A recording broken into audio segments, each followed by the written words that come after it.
লড়ছে তো বা সবার তো তোমার জন্যও করছে, বলো।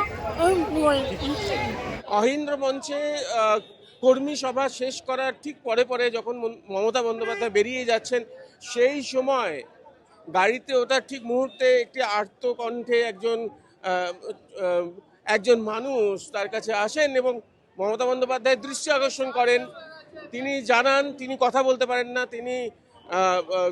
তিনি দিব্যাঙ্গ এবং কোথাও গিয়ে তার সমস্যা রয়েছে তো বটে। তিনি জানান বিশেষভাবে সক্ষম তিনি জানান মুখ্যমন্ত্রীকে হাত নেড়ে জানাতে থাকেন, যেটা আমরা বুঝতে পারি পরে তিনি এলাকারই বাসিন্দা এবং তার কোথাও গিয়ে ভোটার লিস্টের নাম বাদ গেছে সেই কথা তিনি জানেন। মুখ্যমন্ত্রী তাকেও আশ্বস্ত করেন।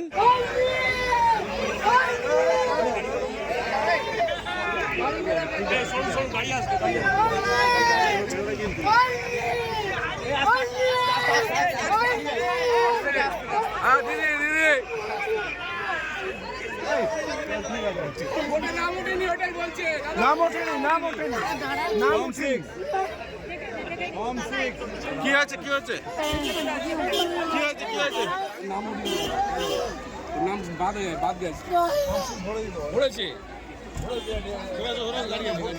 আচ্ছা আবার তাহলে বলছিল বলে বাইরে দিচ্ছিল না। চল কি হয়েছে বলো, বলতে পারবে না, বলতে পারবে বল কি হয়েছে? কি হয়েছে বল। এই তো দিদি ও নাম অ্যাডমিশনে মায়ের সঙ্গে কথা হচ্ছে, আচ্ছা, মুখ্যমন্ত্রীকে বলেছেন তো? দিদি আছে দিদি আছে দিদি আছে। চিৎকার করলি কেন হঠাৎ করে? ওর নাম অ্যাডজুডিকেশনে আছে, ও হ্যান্ডিক্যাপ মানুষ। মুখ্যমন্ত্রী শুনেছেন তোমার, আপনার কথা শুনেছেন? কি বললেন? হাত দেখালেন? আচ্ছা আচ্ছা আচ্ছা। ও 19-এ চেতলাহাট রোড, ও আমাদের ওয়ার্ডের বাসিন্দা, ওর নাম বলাই চক্রবর্তী এবং ও আমাদের মানবিক একজন প্রতিবন্ধী ভাই, কিন্তু ওর নাম অ্যাডজুডিকেশনে আছে। ওর মা খুব চিন্তিত, ও সমস্ত ভ্যালিড ডকুমেন্টস দেওয়া সত্ত্বেও ওর নাম অ্যাডজুডিকেশনে।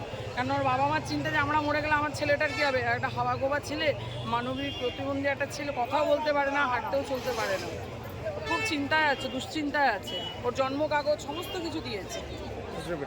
না তো ভালো, মমতা ব্যানার্জি তো দিদি তো আমরা বলেছি দিদি আছে, মাথার উপর কোনো চিন্তা নেই। কথাও বললেন, ও নিজে ওইখানে আছে, দাঁড়িয়ে আছে, দেখা করবে।